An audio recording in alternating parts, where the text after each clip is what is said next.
Well, hi everybody.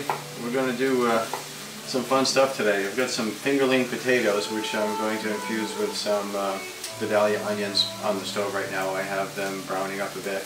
I'm going to have some herbs from the garden. I have rosemary, I have thyme, I have watermelon sage. It's a really cool spice. And some regular sage too.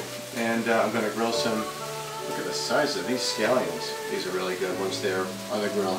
I'm going to grill these green beans from our garden. And we're going to infuse some of those vegetables with the fingerling potatoes, and we're going to add a little bit of crumbled bacon to go on top of that. And as a side dish, we also have chicken wrapped in bacon, chicken's been marinating for a couple of days. And I also have chuck steak, as well as a chuck roast, which I cut into large steaks, and it kind of looks like a ribeye. It's really well marbled. We're going to throw that on the grill too. All kinds of good stuff. So stand by. Chop some onions up here for our dish. I got some nice Vidalia onions.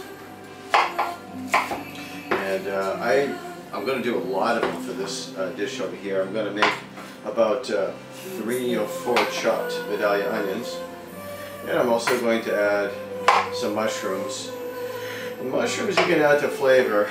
I like a lot of them, and I like them incredibly coarsely chopped. In fact, I'm going to have these big ones over here. And I've got about 2 pounds of that, and we're going to do some sweet peppers as well. And these sweet peppers over here are purple, and I've got some. Sometimes it's easy to chop them with the flesh side up because the outside is harder, as you notice. I'm going to go with a bigger knife too. Alright, let's throw in the Vidalia onions. Woo! That's a lot of them, huh? It's going to go down to nothing though. And I'm also going to add these mushrooms over here, the ones that I said that I would have. These will go down to nothing as well. And you can't overcook mushrooms, I swear. You can keep them in the pan as long as you want. Once I put this all in, I'm going to cover it, and the steaming will help to reduce it as well. Ooh, that's a tight fit on a big pan. Okay, let's let that cook. This is going to cook for probably about a half an hour actually, saute on a low to medium heat. And we're going to make our Gorgonzola sauce over here. So we're going to start off with a cup of sour cream. We're making a Creme Fraiche over here. The Creme Fraiche is going to be instant. You're supposed to actually blend it together and let it sit on your counter for about a day, believe it or not, or overnight. But time is a factor in our society, and sometimes we don't have the time to do that. So what that does is when you let it sit overnight, it provides a nice tartness to it. But seeing that that's something that we necessarily don't need for this sauce, we're going to do it this way. And it also will save on time for us. So I'm going to put that on a low heat over here. And then when this is warmed up, I'm going to add the Gorgonzola to it. And you want to add about 4 to 6 ounces of Gorgonzola cheese for our sauce, which is going to be for our main dish, which is going to be the steaks, in which I take a roast and I cut it into nice thick steaks for the grill, or thin steaks, you know, whatever you'd like. Alright, here we are. We got the potatoes off the grill, and I'm going to add them to my onions and my mushrooms. I don't know if you noticed, but there's not much left to my 3 Vidalia onions. They were quite large, in fact. We're going to mix this up a little bit over here. And then in a second we'll add the extra virgin olive oil, the fresh salt, the sea salt. Let's do that first, actually. And the salt is the flavor. I'm going to put probably about a tablespoon. This is a big pan, so next they're going to come the vegetables that I roasted. These are my sweet peppers as well as the asparagus.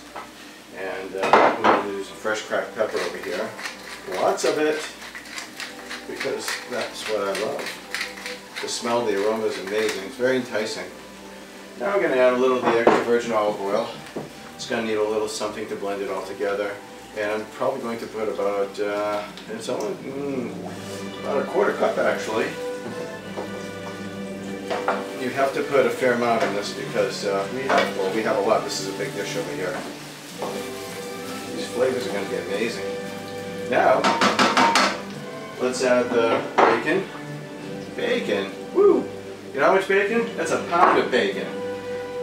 A pound of bacon. Although it doesn't look like it once it's cooked down. You have to cook it down first. And now we're going to add the cheese. Parmigiano Reggiano. And I've got my grater over here. I love Parmesan Reggiano. And you know what? Don't use that stuff that comes in the can. It's terrible. The flavor is just no comparison, actually. And I'm going to put a fair amount over here, because this stuff is rocking.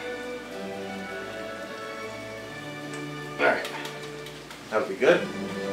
Let's blend that in.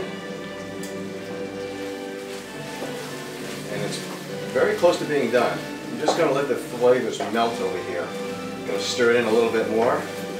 And a couple more things, a few cherry tomatoes from the garden.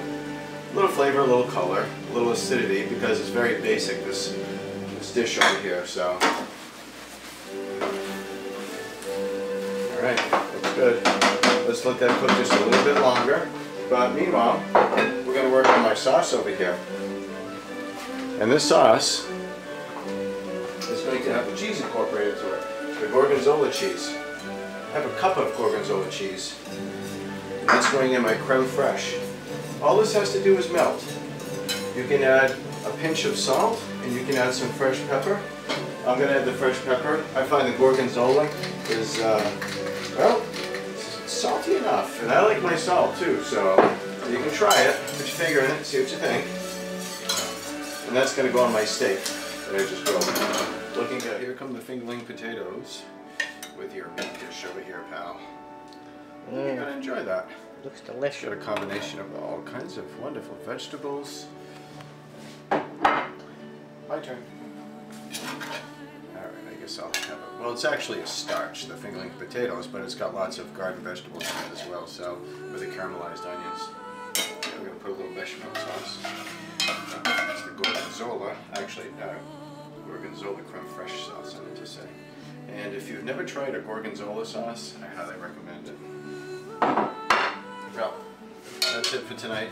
Hope you try the recipe. Another good summertime recipe. And I'm grilling a lot because it's too hot to grill, to cook in the house, except for these over here, but I don't want to turn the oven on. But it's just got a wonderful flavor, all of the vegetables and the meats, and get outside and enjoy it while you can. So, good eating to everybody.